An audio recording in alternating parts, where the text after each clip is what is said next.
My name's John Winchell. Thank you again for stopping in for another installment of the Fireside Chat webinar series.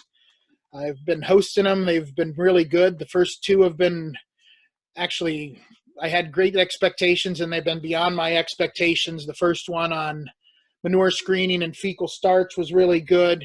And then last week with Buzz Burhands on reduction of milk and trying to keep profitability up in this crazy time with coronavirus and everything else. But this week I'm going to talk a little bit about something that I really love and do quite a bit on in my professional work and kind of my personal time as well. You ask my wife, she would probably say the same thing. She knows more about this topic than she probably ever would want to, but it's an interesting topic to me. Helps out with our customers and trying to focus on making the best forages we can, which we all know helps profitability. So it's entitled Phenology and Growing Degree Day Update in Ontario and New York.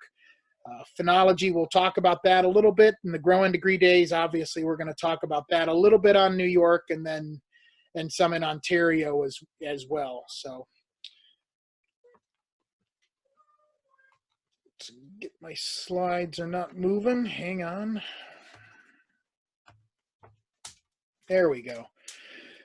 So I think we've all seen this slide before. I think I've shown it at the last few meetings that I've had, but we talked about how 2018 growing season was a bear, 2019 was a bear, and obviously going into 2020, we're running into the same type of situation. It started out really good, and I had high expectations of an early crop and getting on fields because we've all been stressed with a little bit less carryover than we would like to have and utilizing more corn silage than we want. We wanted to hopefully get into haylage a little bit quicker.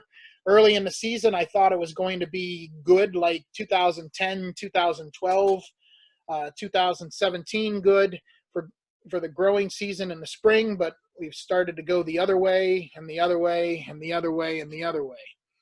So unfortunately, we're hoping to get rid of that. But we're in May, obviously, May 8th or 9th, whatever today is. And when you look outside, of course, I live in Eden, New York, overlooking Lake Erie in Ontario, and we are running into this. And obviously, this isn't what we want in May, but I think hopefully this is going to be the last snow of the season. I think I've said that the last two webinars I've done, talking about that we've been through the last snow of the season, but hopefully the snow is on its way. And once we get through this weekend, it'll start to warm up again, even though next week doesn't look too spectacular.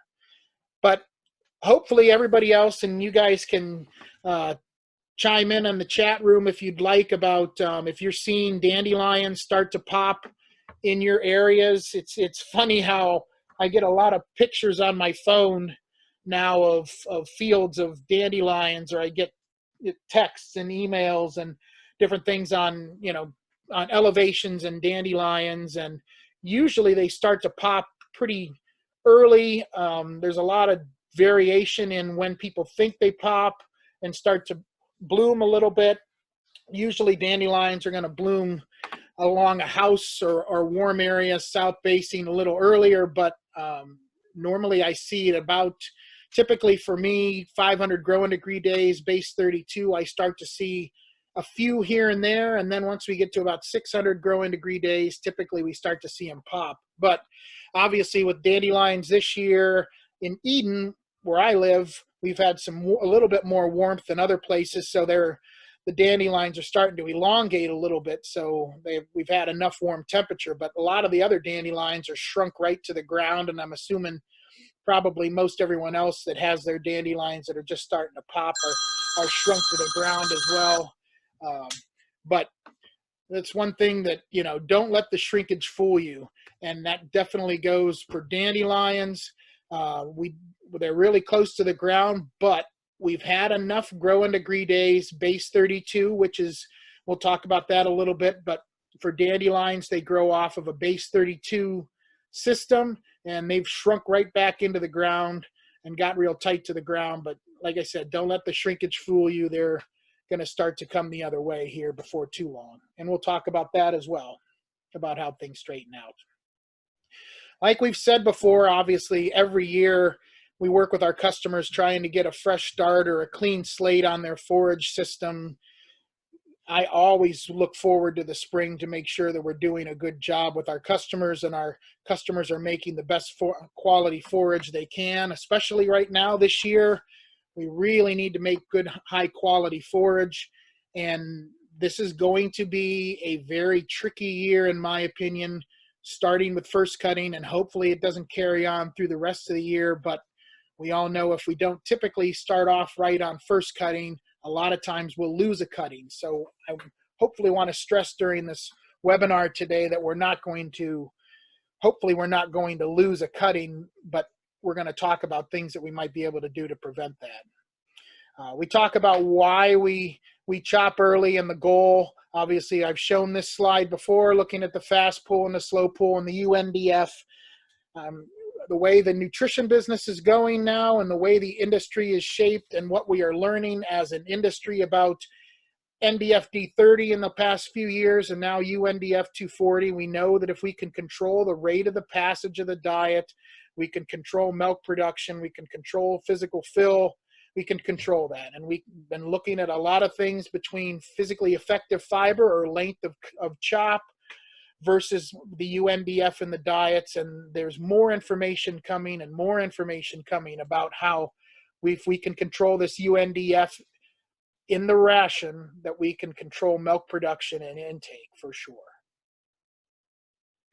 And like I said in many times, if you've heard me before, the UNDF, I like to explain UNDF is what we either spread in the gutter or we put in the gutter or spread in the field. That is the undigestible portion of the NDF that the animals are consuming. And the UNDF 240, it's not that the fiber is in the cow for 10 days, but if it has not been digested in the lab by 10 days, we all know that it's not going to be digested. So the idea is to control the UNDF in the diet. And I just wanted to explain that really quick, just so you can be a premise to what we've been talking about. For the people around that are from New York is so much variation, and this is a plant hardiness zone map, but we have all these different microclimates. It can drive you crazy.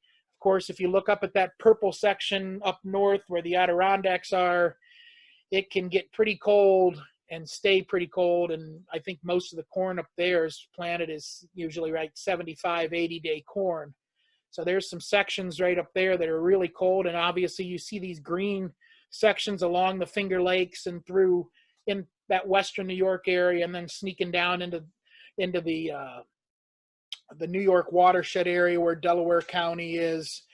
When you start to get down into there, you can get into that 115, 120-day corn. But that's one thing about New York. It's very hilly, and a lot of valleys, a lot of different microclimates, and Ontario obviously has that same things as my travels have been through Ottawa and different parts of Ontario. I don't have a growing degree day unit chart for Ontario. I do have this heat unit chart. This kind of shows the different zones that we have for heat units, and growing degree days will kind of follow that in the spring as well. So you can look at your own personal area and see how you are, and you know, are you going to be earlier than your neighbors or earlier than some of your team members? But we talk a little bit about phenology, and really I haven't focused on phenology much at all. I've focused on growing degree days. I've been counting growing degree days for about 10 years now, but really growing degree days are part of phenology, and phenology is the study of, as you can read, cyclic and seasonal natural phenomenon, especially in relation to climate, plant, and animal life. The easy way to explain phenology is every year birds migrate, every year flowers come out, every year we worry about pests, and we know that there are days, and people track growing degree days to monitor how the pests are and to monitor how dandelions grow and moderate how some of our strawberries will grow and different fruits and vegetables. But I've been using this Phenology to make sure we harvest our haylage on time and get started early. And it's starting to pick up a lot of steam. People are starting to utilize it a little bit more, and really it's fascinating if you want to dive into it. But I'm just going to skip the surface on it.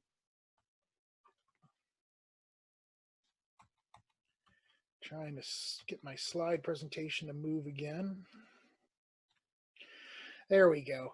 So like I said, with Phenology, it is something that's been tracked for years and years. There's some Phenology data going back to the 1800s. Like I said, we talk about migrations. We track growing degree days for stages of weevil and different other pests, and IPM uses growing degree days a lot. This is a growing degree day chart from the National Phenology Network. I use this quite a bit in my tracking early season. The green and the yellow moving up the coast, it's done every day. And you see these blue up in Minnesota and up in Maine. Those are showing, you see the chart to the bottom, those show the growing degree days, base 32.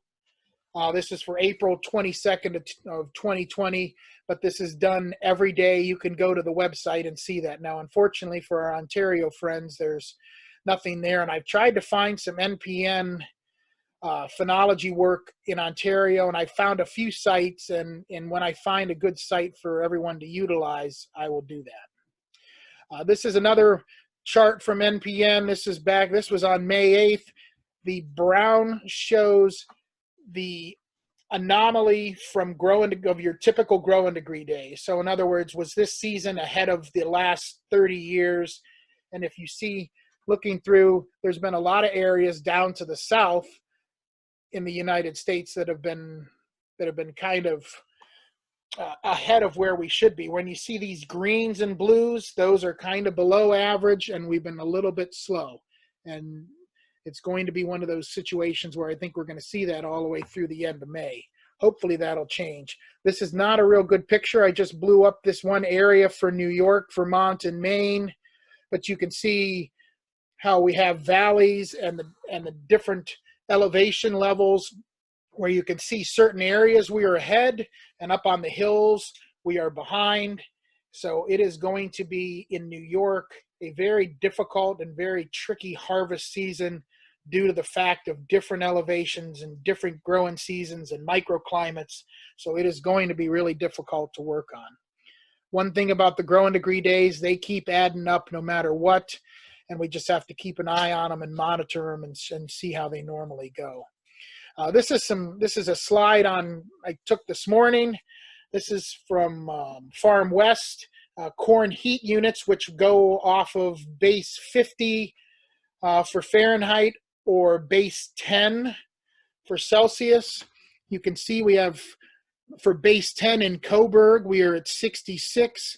But look in the center at the 8-year average, we are at 100 and basically 124 is what we normally average. And you can see the graph, obviously, where we are pushed off to the side there, and it's below average. And you can see from that little tail on the end of it, it's going straight. It is not going up like the green line is. So I am a little concerned about that, but it's really early in the season, but it is something to definitely keep an eye on.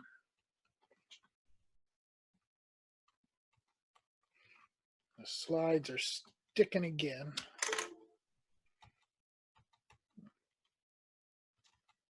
Sorry about that.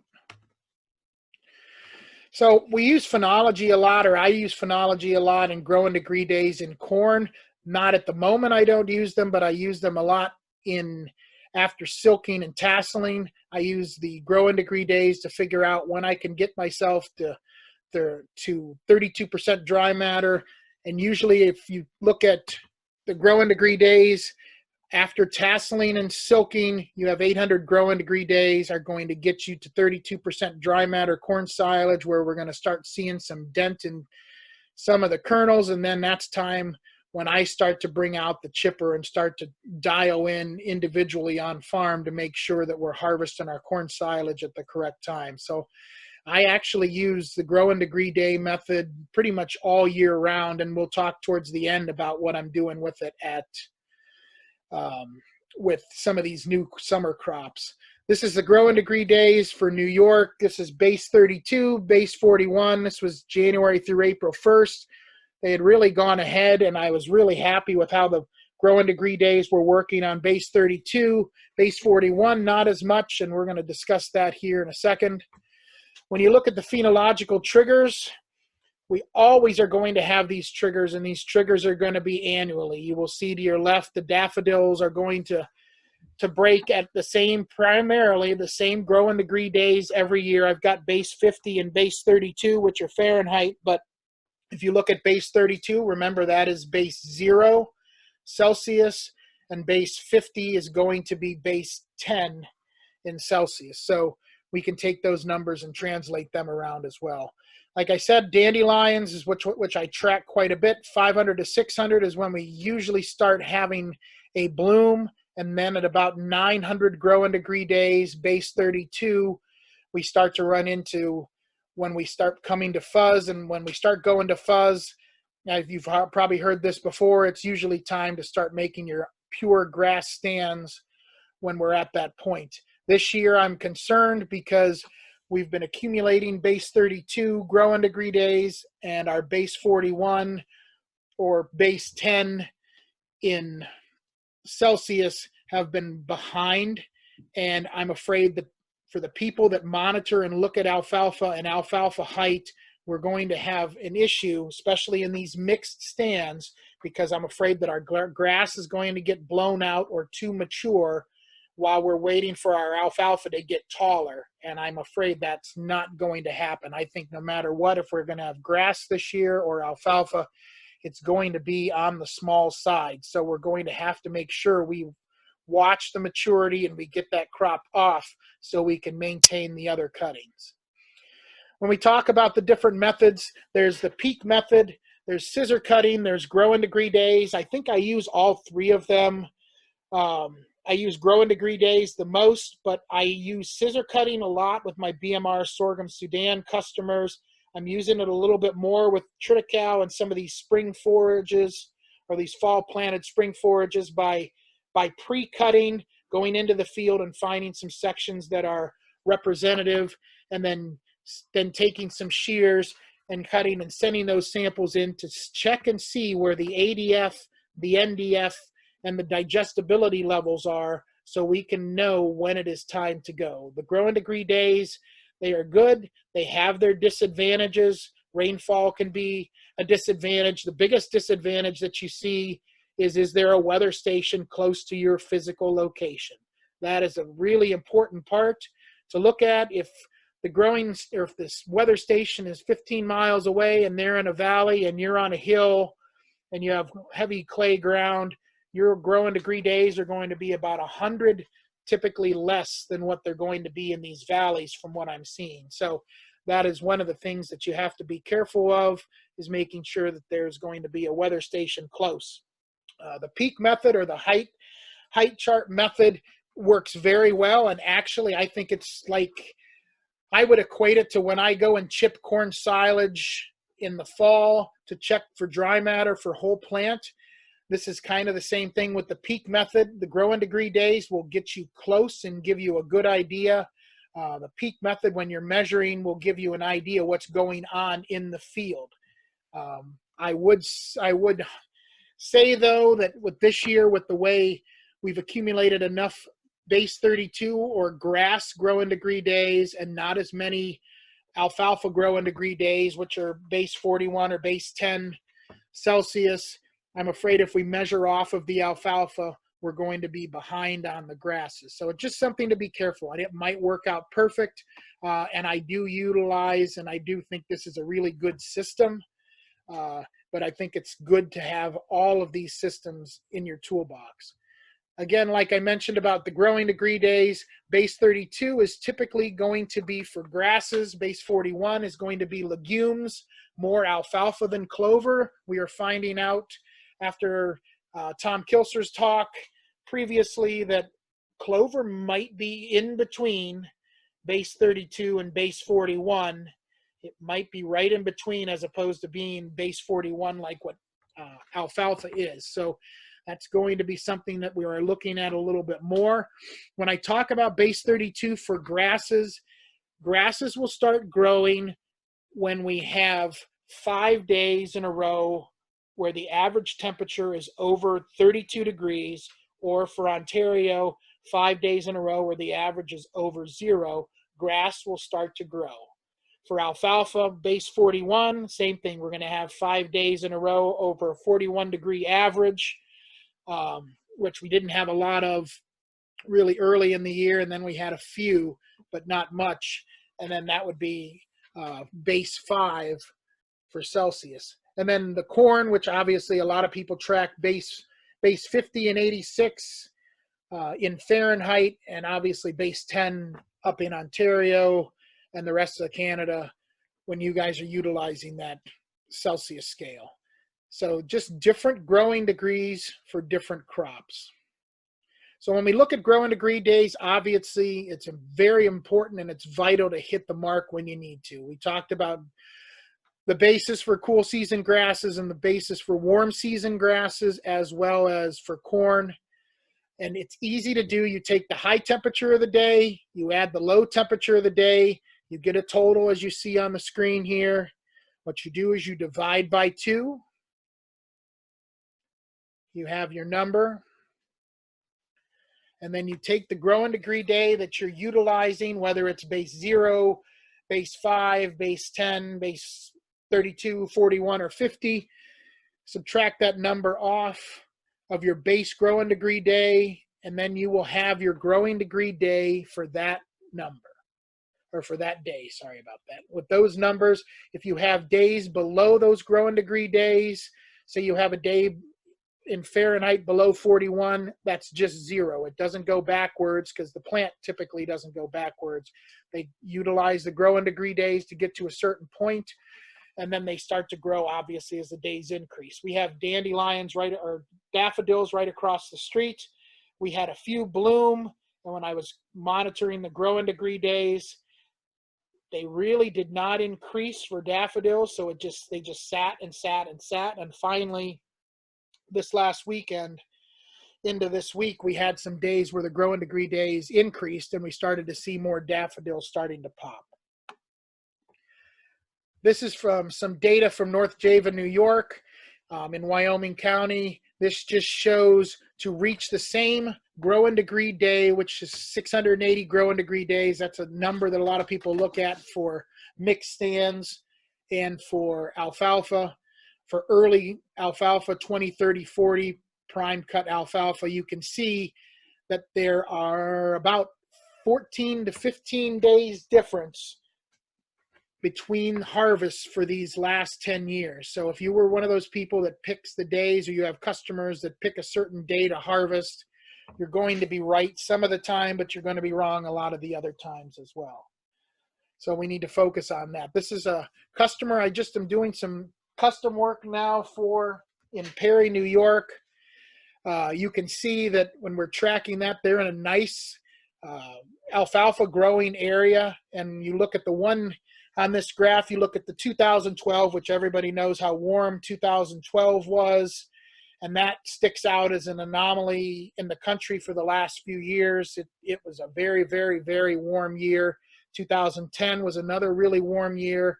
And then you see how the other years kind of bunch right up. So with alfalfa, we know that alfalfa's digestibility is not fixed, but it's a lot less flexible than what the digestibility is on grasses. Grasses have a lot higher potential for NDF digestibility and a lot more potential for a lower UNDF 240, where with the stem of alfalfa, same as the stem with some wheat straw, is going to be the same way. So you are going to have a certain fixed area. So when you see for this area, it's actually pretty easy. You can be within, for the most part, you can be within 7 days for this area, which in New York, in Wyoming County. So we talked about the dandelions, using dandelions as a predictor. I've already mentioned that when dandelions typically go to seed, that is about time when you need to start to harvest your pure grasses, and then you watch the growing degree days after that, and then you can do your mix stands, and then you can do your alfalfas as well.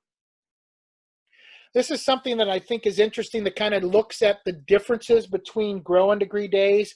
Most of the industry is going to use base 41 as a growing degree day for most everything. And if you look on this chart right here, this is for central New York, around Cortland, New York, just south of Syracuse. If you look to the left, that is going to be base 32. You'll see we're 3 days behind 2019, 6 days ahead of that cold 2018 that we had. You look in the center, will be base 41, and that is 14 days behind 2019, and the same day as that cold year in 2018. And then if you look at base 50, which is base 10 in Celsius, that's 21 days behind, and 3 days behind that cold year of 18. So you can tell right here, this really tells the difference between how these different growing degree days are utilized, and looking at grasses versus legumes versus some of these warm season grasses.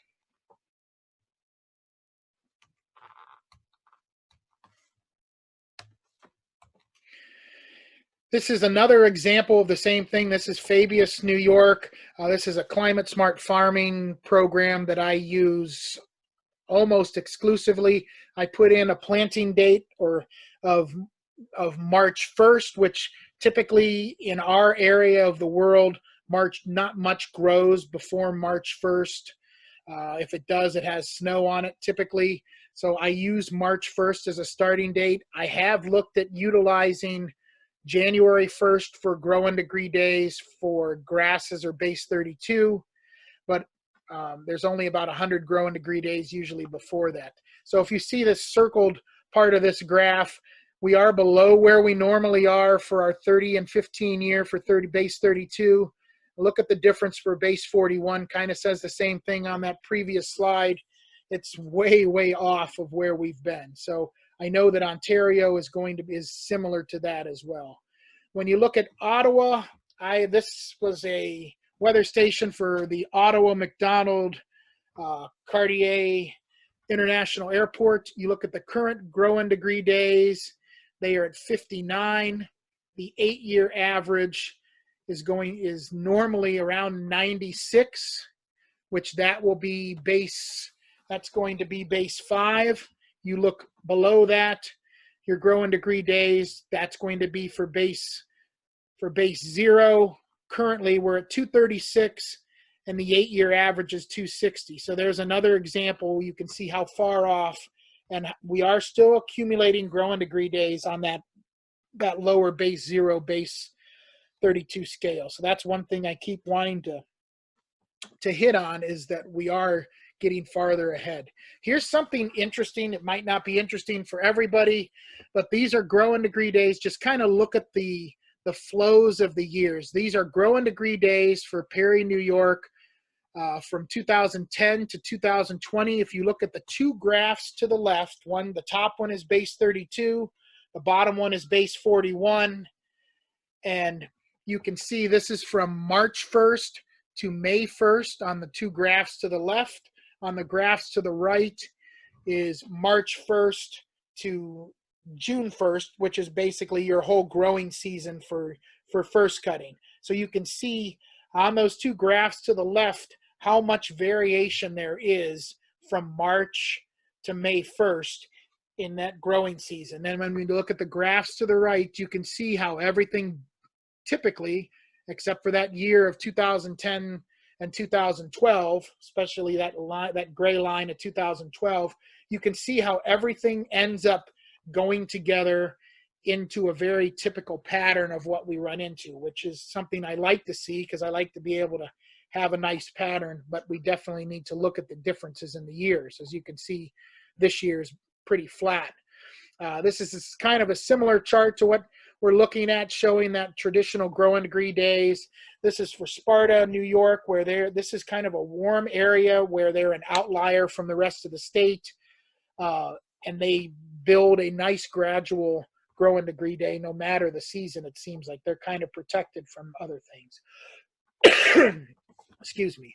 I like to look at the growing degree days of this year, and I try to follow the graph and use forecasting, usually that 6 to 15 day forecast, to look and see what previous years have the same trend line for growing degree days. So then I can usually give a suggestion on when I think we're going to be able to start to go, whether they need to park the planter and start making their haylage.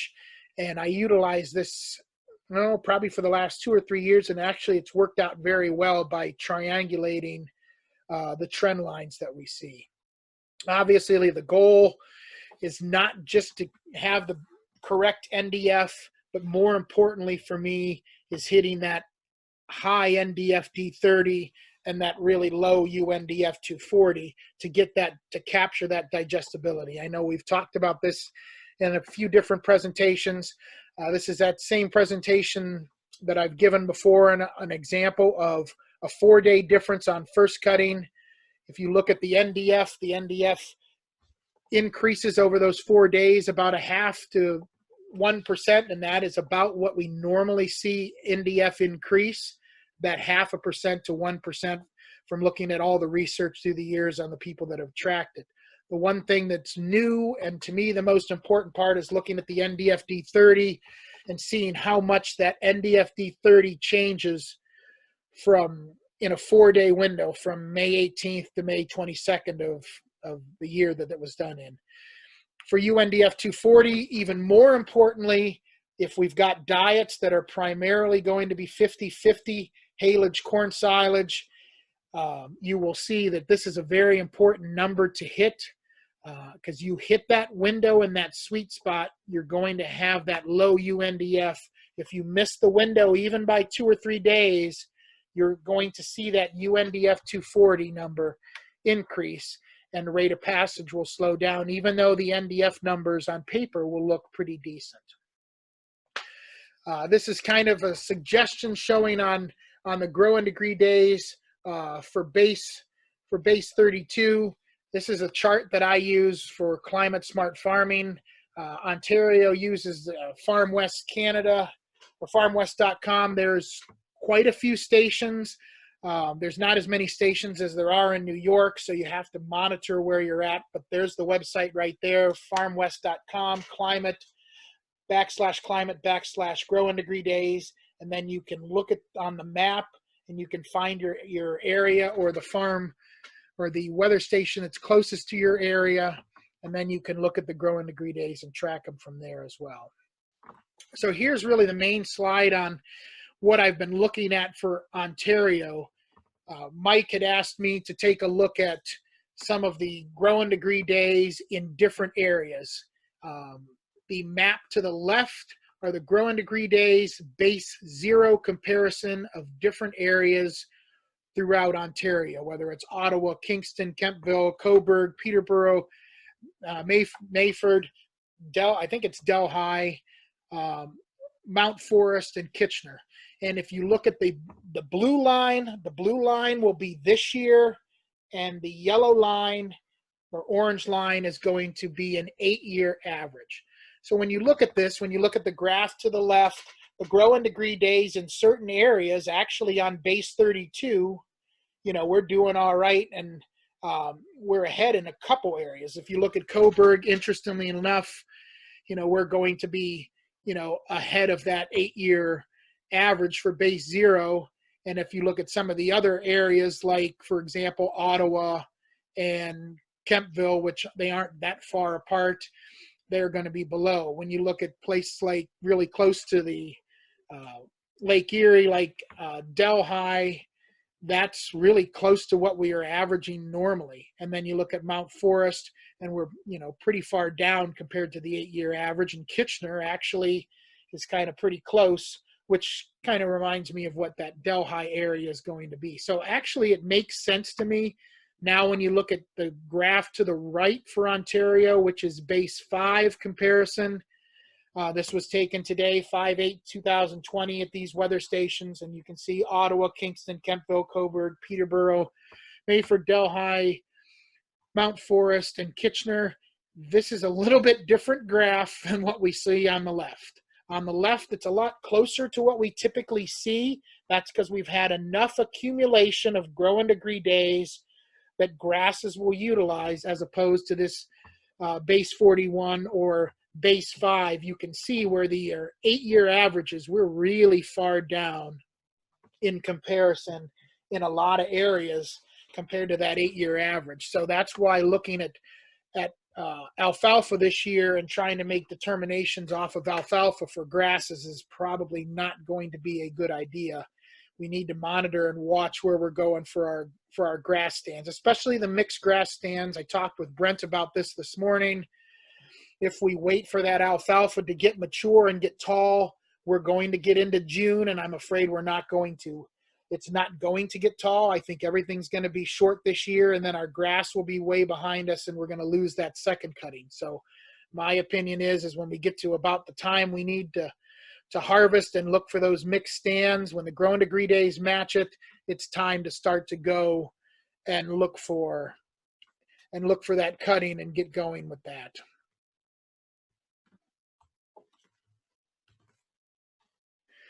This is a growing degree day chart that I put together a couple years ago, and that last year this has base 5, base 41, base 32, and base 0. It shows the numbers that I have, and I have adapted it to Celsius from Fahrenheit. It looks at dandelions, grass mixes, and legumes. And then winter cover crops are going to be right in this same area right here, are going to be in this area right between the dandelions and grasses when you look at them. And I'm starting to learn and trying to get the growing degree days right for winter cover crops. That's a tough one because we know that it's planted typically around that August, September stage. When ground temperature gets under 50 degrees Fahrenheit or 10 degrees Celsius, we go into a semi-dormancy on some of these fall planted small grains. So then obviously you're not going to count growing degree days then. And then when we get into the spring, when we start to get that up again and start to get more temperatures, then it starts to grow again. So I'm monitoring how to do the growing degree days on some of these cover crops, and I think I've got it figured out, and we'll talk about that a little bit more. Here's the growing degree days haylage chart for Celsius. I've opened it up a little bit more compared to the numbers before. I've extended out the dandelions because I'm trying to hone in on the information that I see versus what some of the recorded information was before was a little bit later than that. When we look at small grains, a lot of people have asked questions about oat forage, milo forage, rye, BMR, sorghum, Sudan. If you look at those four charts or graph numbers up towards the top, you look at the NDFD 30. This is taken in the United States. If you look at the averages of oat forage, milo forage, rye forage, BMR, sorghum, Sudan, these are the average numbers taken from Cumberland Valley. And if you look at the average, we need to make sure we are doing better than the average. So that's why I'm stressing either looking at growing degree days or doing some pre-scissor cutting in the fields to pre-harvest to see where we are at so we can tell our customers when it is time to utilize these fall cover crops and to harvest them. Because I think when we pre-harvest and we look at the growing degree days, we can get a good idea on where we're going from there. But we need to do a better job. I don't care if it's in Canada or the US, we need to do a better job. This is some work on BMR sorghum Sudan that I did with a good customer of mine. We were looking at ways to harvest BMR sorghum Sudan, and I started to track the growing degree days. I did some pre-harvest cutting for that customer as well so we could track it and figure out where we were going to be. So we were tracking the growing degree days, and if you look at the chart to the bottom there, the stuff was planted June 28th. Normally we'd like to get it planted usually around the 1st of June when temperatures in the ground are usually above 60 degrees. This year might be a stretch for that. but he planted his BMR sorghum Sudan June 28th. We harvested it August 3rd at 36 days. Normally the suggestion, Tom Kilser will make the same suggestion as well. Normally you want to harvest BMR sorghum Sudan usually around that 38 to 45 days is the window you want to go in. I'm starting to look at it from a growing degree day standpoint, and I think we've kind of found something with the growing degree day standpoint. Talking to a few people, that the interesting thing is these numbers are actually adding up. So I pre-cut this field because the customer really wanted to get some quality forage out of it. So if you look, his BMR sorghum Sudan that he harvested August 3rd was 15% protein, 32 ADF, 62 NDF, decent sugar levels at 7.6, NDF D30 at 77, UNDF 240 as a percent of NDF is 15, as a percent of dry matter is 10. I think everyone here in this room that does nutrition, would take that forage all the time, every time, for every customer. That stuff was feeding like fire, really great, high digestible, really high intake stuff that a lot of people would like to have.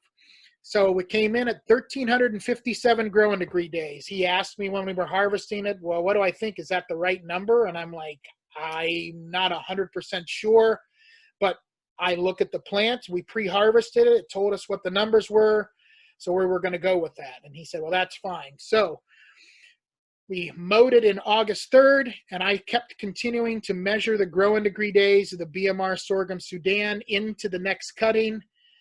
And once we got to around the same, I pre-cut again. Once we got to that roughly the same amount of quality, when you look at the crude protein was a little bit lower, didn't have as much nitrogen on as we needed or would have wanted to have. ADF and NDF still were really pretty good. Sugar levels were still good. Look at the NDF D30, 72.6.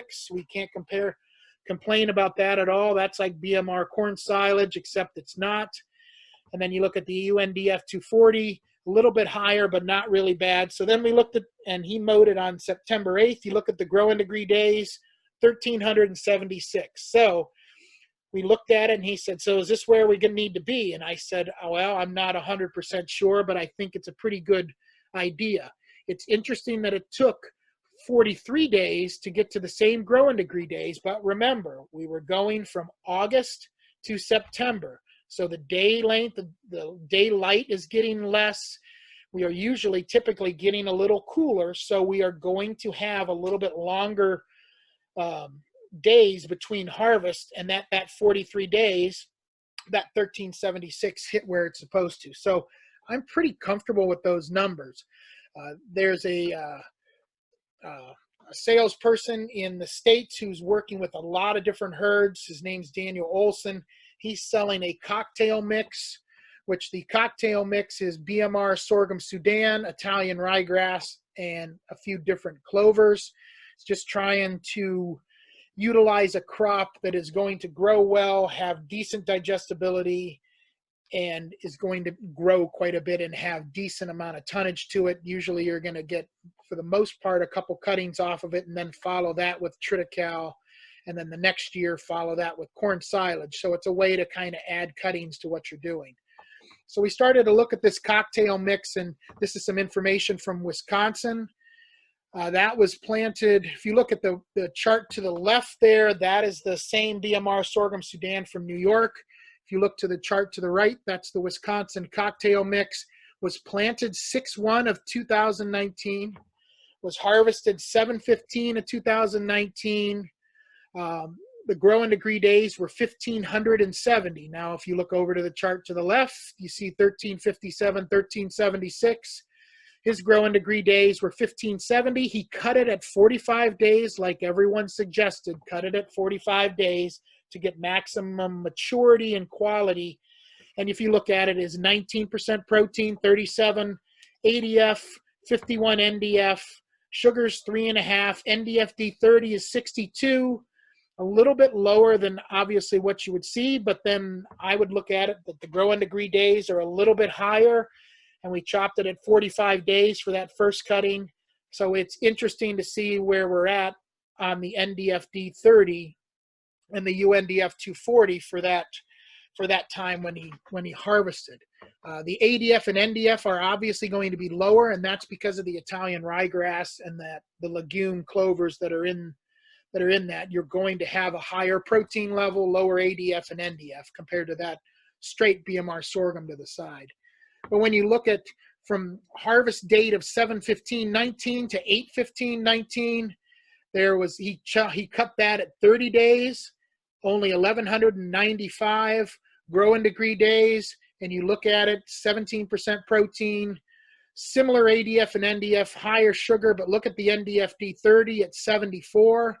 That's pretty rocket fuel stuff, but it's 1,195 growing degree days. So to me, that makes sense. We probably could have gone a little bit longer and matched those growing degree days, but this is completely new territory, so not many people even are looking at this. Then you look at the stuff that was harvested on 8/15. The last cutting of this cocktail mix was on 10/1.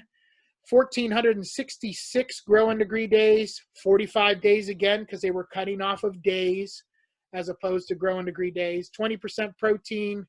The ADF and NDF are low. Sugar's high because we're having a little more moderate growing season. And look at the NDFD 30 at 79.4. With the way the growing season was and getting towards the end of the year, and I know that's buttoned up against frost at 10/1, but we probably could have gone a little longer on that just because the growing degree days were going to be a little bit, or the day length is going to be a little bit shorter. So it's interesting looking at these numbers. So it's just a different way to look at it, but I thought it was really interesting to look at the growing degree days in two different states and see how things start to match up. So with this Wisconsin cocktail mix, I made a suggestion to him. I said, okay, well, let's look at this last cutting. And I looked at the growing degree days, and he chopped at 45 days at 1,466 growing degree days and had an NDFD of 79, which we all know is probably too good of stuff and probably was chopped a tick too early. So I looked at the growing degree days on that day. So when it was harvested on 10/1, it was around 1,466, 1,467. I tracked the growing degree days 10/2, 10/3, 10/4, 10/5, all the way up to 10/10.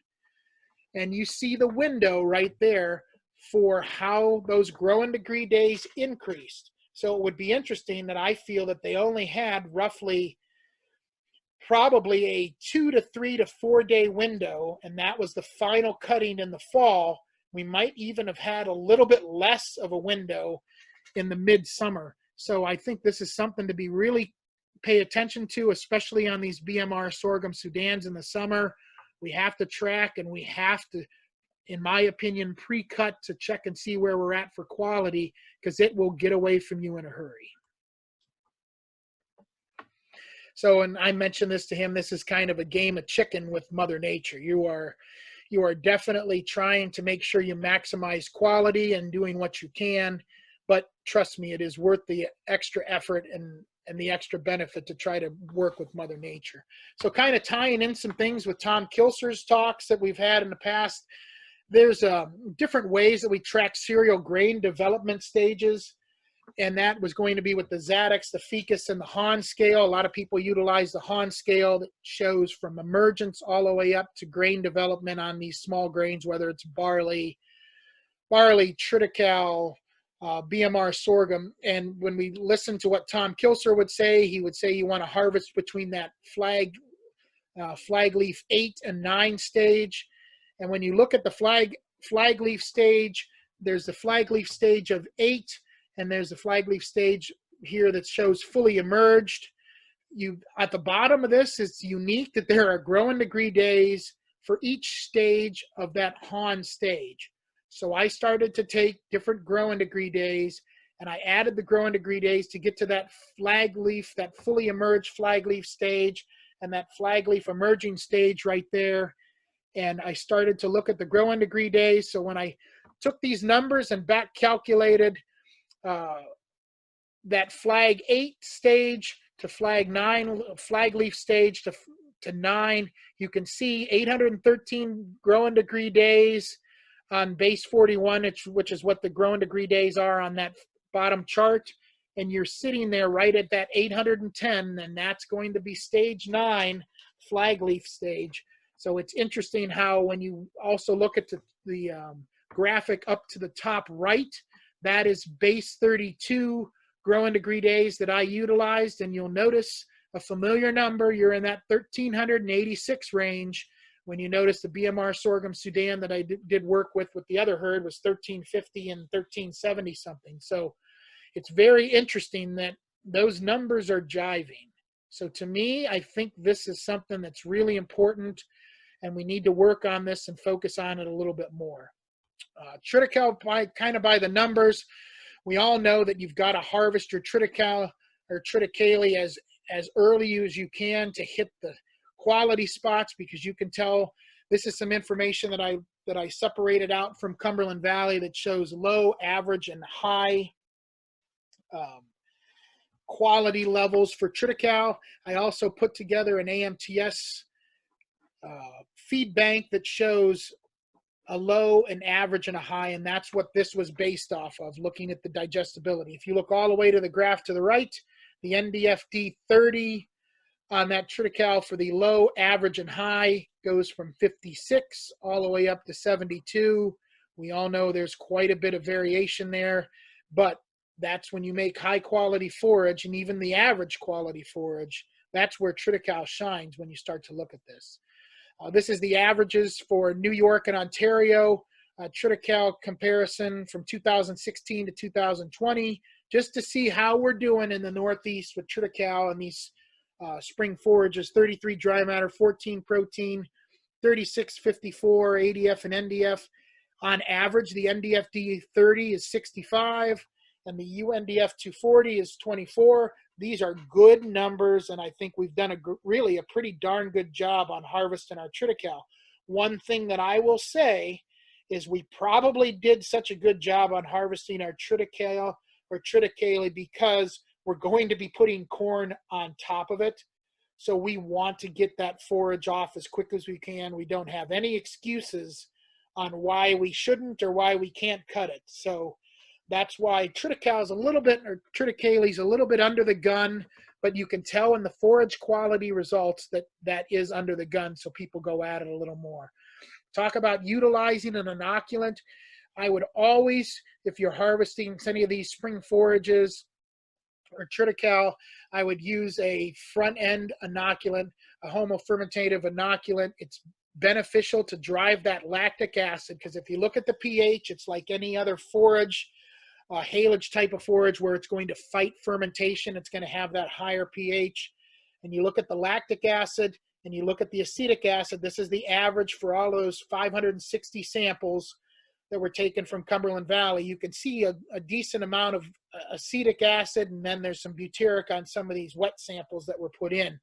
So it's definitely beneficial to use a front-end lactic acid inoculant on most of these crops. And that kind of builds on what we've heard from Tom Kilser in the past.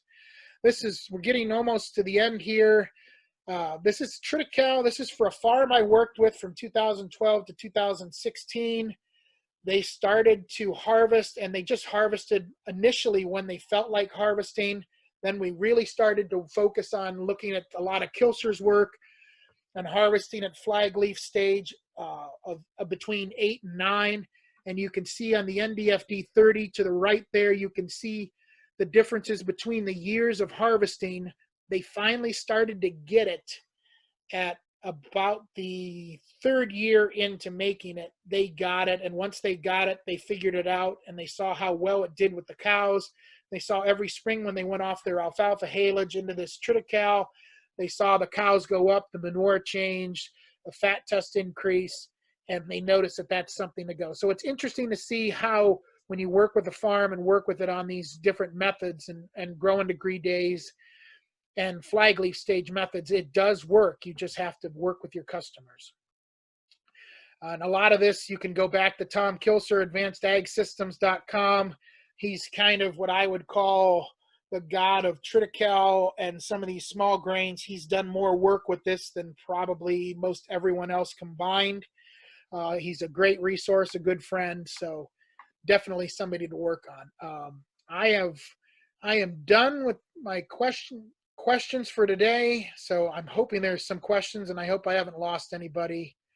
I will try to open up some people here to see if anyone has any questions. And thank you for your attention, and thank you for listening on this short notice. I'm going to unmute everybody. Hopefully that's not going to be a mistake.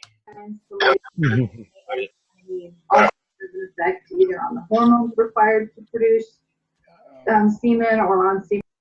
There we go. I'm muting a couple people. So Mike, if you're still on, do you have any questions? No. Great presentation, John. I love it. I wonder, we've got some people like with some winter rye that's coming up, and they're looking at, obviously around that Coburg area, and we've got some warmth, a little more than the rest of the area by the look of it, and like dandelion's been out for probably a good solid week, and yep, they're thinking about like end of next week. I wonder after today, but that's kind of the target. That's where I think we're heading as far as a lot of the look of it on your growing degree days. So. All right. This is some new information that I've put together. I think it kind of builds on what we've talked about before, and then it helps me to focus on certain things that you guys are doing up there, so we know where we would be at. So it was really interesting to kind of look at this information. But any other questions? Elliot, do you have a question or anything? Yeah, I'll have one I shoot past you. It's, I was always taught to cut to the majority in a field. If you're over 50% grass, cut to the maturity of the grass. Yep. Vice versa for alfalfa. Yep. You see enough guys around here that are sitting maybe like 60% alfalfa. You're kind of on the borderline of it. Yep. Is it possible to cut those fields too early? I suppose it could be, but there's some things besides, looking at the growing degree days and the height. Remember, I don't think we're going to have really tall alfalfa no matter what we do, just because of the growing season. So I don't think we're going to shave it too early and going to run into problems, because I've always been told by Joe Lawrence that 50% of it is calendar date, and 50% of it's going to be, heat and growing degree days. So I think that plant is going to know that it, how long it's been there, and it's going to start to mature a little. So I don't think that you're going to shave it off too early and endanger any of that alfalfa. Like I said, it's going to be a super tricky year, because if you try to maximize the quality on that alfalfa and you're fighting a game with it, because you look at it and it looks short in the field, and you're like, oh, we got to give it another week. And then all of a sudden, like I said, we're skipping into June, and we're going to have our grasses are going to be fully blown out and fully mature, and our alfalfa is still sitting there. So it's going to be a tough one, and that's why I think this growing degree days, if we can hit the window in the middle, I think we're going to be able to go at it, because we want to live to fight another day. Yeah. I don't think I've ever been satisfied with the results every time we've ever given, we'll give it another 4 or 5 days. Yeah, you're right. And I worked with a great herd in Pennsylvania about 12 years ago, and they made beautiful forage. And I wish I'd looked at the NDF digestibility numbers, because we didn't even have that back then.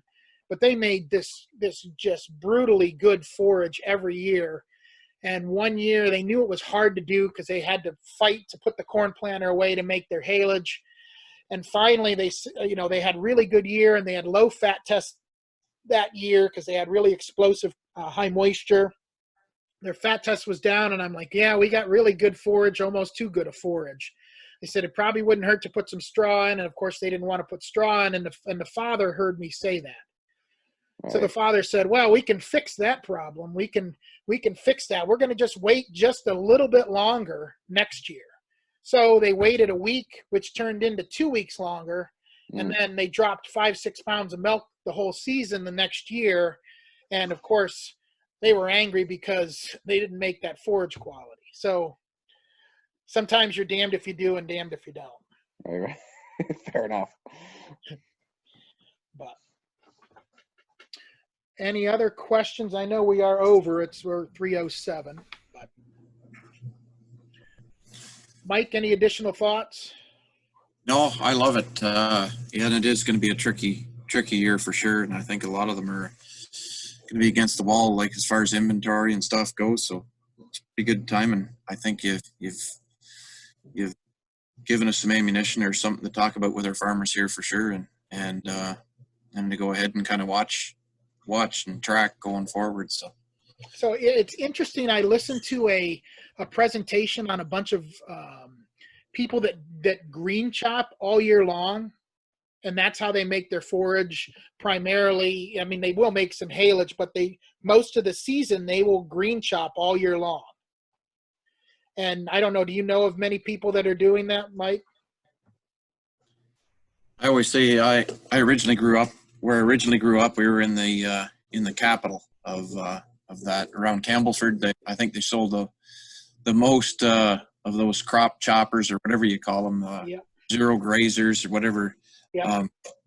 And that's what I grew up with. And everybody just chopped green feed for all their animals pretty well all summer long. And so, yeah, really familiar with it. But we don't, very rare to see that now. So it's interesting that I took a look at that, and they were saying that they make usually try to make 8 to 10 cuttings. They call it 8 to 10 cuttings a year.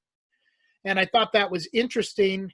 And they said they basically put them in every 21 days as their goal to try to shoot for it. So I was asking them dates on when they did it. And of course, I, being a weird weather growing degree day geek that I am, I went back in and started to look at the growing degree days on this fresh stuff that they were feeding. And it was right about 1,050 to 1,100 growing degree days for me for base 32, which when you looked at, like at that BMR sorghum Sudan at 1,350, and you look at the NDFDs in the mid 70s, that makes sense to me why they're getting, NDFDs, at like 75, 78, 79 is when they're basically chopping. The cows are chopping every 21 days. It was interesting. You could put a growing degree day unit on it and it actually made sense. Yeah, really good. Because like we used to grow some sorghum all the time, right? We'd have about 10 to 20 acres planted, and we always at that time, this is going back a lot of years, and we always used to try to stay ahead of it, right? And just keep chopping. We had a kind of an ideal height in mind, and some years you could never keep up with it, but we definitely noticed if it got too far ahead of us, the cows would let us know as far as the milk tank. So yep. Well, and I appreciate your time, and then thank you for everybody that joined in today. It was good to talk to you and good to get this information out. Sorry, I was a little rushed and it was a little short notice. I wasn't planning on having one today, but that was okay. I'm super happy we had one now, because I think it was good conversation and good information. So. No, I appreciate you putting it all together for us, John, and everything, and that's especially with the short notice. And if you can, there's been a bunch of people request getting recording too. So if you can send that through, that'd be great as well. Yep, I will definitely. We are recording, and I will definitely do that. And yeah, it was good, and I appreciate your time, and thank you again. And then so next Friday we are planning on having another one. I think we're going to be right at our normal time of 10 o'clock. I think it's going to be Jeffrey Bewley, and he's going to be talking about freestall flipping and what we can do to work on maintaining our freestalls and tweaking and changing our freestalls that don't cost an arm and a leg. He's very good at doing this freestall flipping, he calls it. So it's really interesting presentation, and I look forward to hearing him do it next week. So thank you, everyone, and I sure appreciate it again. And and hopefully it's going to get warmer. So thank you. Thanks, John. Thanks, John. Thank you.